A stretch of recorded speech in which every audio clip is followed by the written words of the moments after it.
দর্শক, Gazipur roads and highway সড়ক ও জনপথ বিভাগের বিরুদ্ধে বিভিন্ন ধরনের অভিযোগ উঠেছে। গত কয়েকদিন যাবৎ মাওনা চৌরাস্তা থেকে গড়গড়িয়া মাস্টারবাড়ি পর্যন্ত ভাঙচুর করা হবে, অস্থায়ী বাজারগুলো ভাঙচুর করা হবে, এই ধরনের মাইকিং করে আসছে রোডস অ্যান্ড হাইওয়ে অর্থাৎ সড়ক ও জনপথ। কিন্তু এখানে শুধুমাত্র 1 নম্বর সিএনবি বাজার ভাঙচুর করা হবে। আজকে সকালে এখানে কিছু ভেকু এবং বুলডোজার এখানে এসেছে, অলরেডি দু একটা দোকান ভেঙেছে এবং এখানে প্রায় শতাধিক দোকানিরা রয়েছে যারা ব্যবসা করছেন অস্থায়ী বাজারে। তাদের যে অভিযোগ, তারা বলছেন যে মাওনা চৌরাস্তা থেকে গড়গড়িয়া মাস্টারবাড়ি পর্যন্ত যদি ভাঙা হয় তাহলে যে কোনো এক প্রান্ত থেকে শুরু করা হোক, হয় মাওনা চৌরাস্তা নয়তো গড়গড়িয়া মাস্টারবাড়ি, মাঝখান থেকে এই বাজারটি শুধুমাত্র ভেঙে তারা চলে যাবে। এই ধরনের অভিযোগ বা এই ধরনের শঙ্কা তারা করছেন। আমরা ব্যবসায়ীদের সঙ্গে যুক্ত হতে চাই, জানতে চাই, একটু বলেন তো। আমরা এই ধরনের সংখ্যা নেওয়ার মূল কারণ যে এক মহিলা যেহেতু বলছে যে 5 লক্ষ টাকা দিয়ে বাজার ভাঙবে, তাহলে তো আমাদের ধারণা শুধু এটা ভাঙিয়ে চলে যাবে। এবং মাইকিং করছে যেদিন বাজার ভাঙানোর, ওইটাও এই বাজারেই মাইকিং করছে।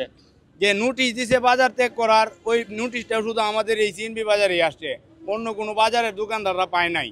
আমাদের আপত্তি একটা, 46তম থেকে 49তম রুট পর্যন্ত 3 কিলোমিটার যে কোনো এক প্রান্ত থেকে ভাঙে আসুক, ওরা ভাঙ্গা শুরু করবে, আমাদেরটা আমরা নিজেরাই সরাই দিব, সরকারি কোনো খরচে ভাঙতে হবে না।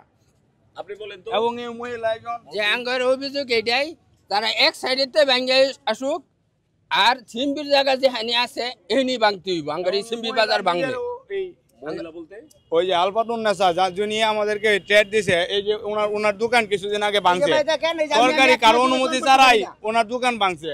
কিছুদিন আগে আরেকটা দোকান ভাঙছে, উনি ভাঙছে কিন্তু ওনার নিজের বিল্ডিং সরকারি জায়গায়, তাহলে ওই সরকারি বিল্ডিং সবার বাজারে মানুষের দোকানদার আছে, সবার কাছে জিগান আমার দোকানটা কেন বাংলা কা শুধু আমার দোকানটা উল্টে ফেলাইছে। আমার বাচ্চারা ছিল, এই যে বাচ্চাটা আমার ছিল দোকান, বাচ্চারা আমার দোকানটা ভাঙছিল। হ্যাঁ, এটাই আমার লগের দোকান। দুদিন দোকান ভাঙছে, হ্যাঁ তাদের দোকানে ভাঙছে, শুধু তাদের দোকানটাই ভাঙছে। কেন আমারটা কেন ব্যক্তিগতভাবে ভাঙলো? 5 লাখ টাকা লেনদেনের ঘটনাটা বললেন, এটা ওই মহিলা চিল্লায় চিল্লায় বলছে। এটা আপনারা সবাই শুনছেন? আমরা সবাই শুনছি। কি শুনছেন, কি বলছে? যে 5 লাখ টাকা দিয়ে হইলে বাজার ভাঙছে স্যার মু, শুধু এই বাজারটাই হ্যাঁ খালি এই বাজারটাই ভাঙবো না, আপনাদের সকলের বক্তব্য একটাই। আমরা বাজারের মধ্যে তারা করতেছে, টাকা দিতে বলছে, আমরা ভয় পাইছি যে এটা ভাঙ্গে চলে যাবো, নাইলে সরকারি কাজ এনতে মন চায় এনতে ভাঙ্গা শুরু করতো, আমাদের কোনো আপত্তি ছিল না। যেহেতু ওই মহিলা বলছে টাকা দিয়ে ভাঙ্গাইবো, তাই আমাদের ভয় যায় অন্য সাইড থেকে। হ্যাঁ হ্যাঁ হ্যাঁ, বিল্ডিং আছে, ওই বিল্ডিং, ওইখানে কোনো রেড সিগন্যাল দেওয়া নেই। জি জি, না ওনারটাই কোনো ক্রস চিহ্ন দেয় নাই, ওই যে বিল্ডিং না না, এটাও কি রোডস এন্ড হাইওয়ের জায়গা? জি। তাইলে ওইগুলা ভাঙবো।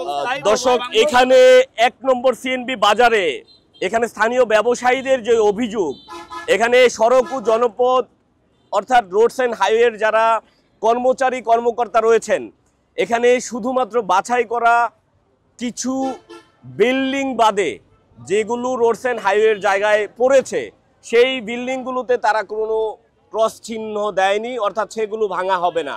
শুধুমাত্র এক ব্যক্তির বিরুদ্ধে এমন অভিযোগ উঠেছে যে 5 লাখ টাকা ঘুষ নিয়ে শুধুমাত্র এই বাজারটাকেই তিনি চ্যালেঞ্জ করে ভাঙছেন এবং শত শত ব্যবসায়ীদের সামনে তিনি এই ধরনের হুমকি ইতিপূর্বে দিয়েছেন। সকলের বক্তব্য একটাই, যদি অস্থায়ী বাজার ভাঙা হয় তাহলে মাওনা থেকে গড়গড়িয়া মাস্টারবাড়ি পর্যন্ত যতগুলো বাজার আছে, যতগুলো স্থাপনা আছে, সবগুলোই যেন ভাঙা হোক। কিন্তু এই যে আমার পেছনে যে বিল্ডিংটা দেখতে পাচ্ছেন, সেই বিল্ডিং নাকি ভাঙা হবে না, সেই বিল্ডিংটাও সড়ক ও জনপদের অধীনে রয়েছে, সেই বিল্ডিংটা ভাঙা হচ্ছে না বা সেই বিল্ডিংটা ভাঙা হবে না। অর্থাৎ যার কাছ থেকে টাকা নিয়েছে তার স্থাপনা ব্যতীত অন্য সকল স্থাপনা ভাঙা হচ্ছে, এই ধরনের অভিযোগ কিন্তু গাজীপুরের শ্রীপুর অঞ্চলের যে 1 নম্বর সিএনবি বাজার, সেই বাজার অঞ্চল থেকে জ্বালানোর চেষ্টা করছিলাম। এতক্ষণ সঙ্গে ছিলাম মোহাম্মদ মুজাহিদ, নয়া দিগন্ত, গাজীপুর।